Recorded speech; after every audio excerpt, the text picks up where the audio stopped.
காவல்துறை, தீயணைப்புத்துறை, சிறைகள் துறை சார்பில் கட்டப்பட்ட கட்டடங்களை சென்னை தலைமைச் செயலகத்தில் இருந்தபடி முதலமைச்சர் மு.க. ஸ்டாலின் திறந்து வைத்தார். அந்த நேரலை காட்சிகளை பார்த்து வருகிறோம்.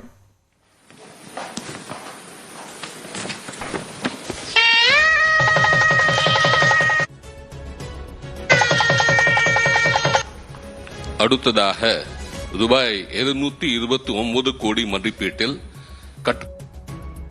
மத்திய சிறைசாலை கட்டிடங்களுக்கு அடிக்கல் நாட்டுமாறு மாண்புமிகு முதலமைச்சர் அவர்களை கேட்டுக்கொள்கிறேன்.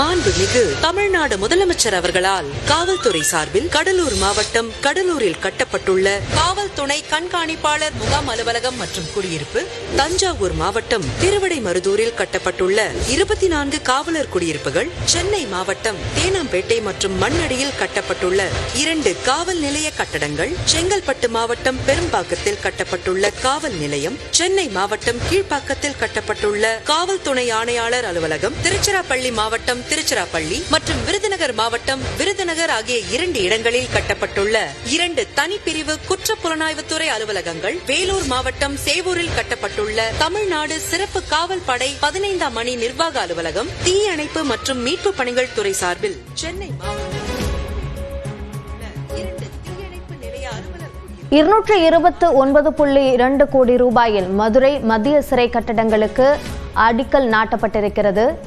காவல்துறை சார்பில் 27.59 கோடி ரூபாய் செலவிலான கட்டடங்கள் திறக்கப்பட்டுள்ளன. தீயணைப்பு மற்றும் காவல்துறை தரப்பிலான கட்டடங்களுக்கு தற்போது அடிக்கல் நாட்டப்பட்டிருக்கிறது. தீயணைப்பு மீட்பு பணிகள் துறை சார்பில் 13.54 கோடி ரூபாயில் கட்டடங்கள் திறந்து வைக்கப்பட்டுள்ளன.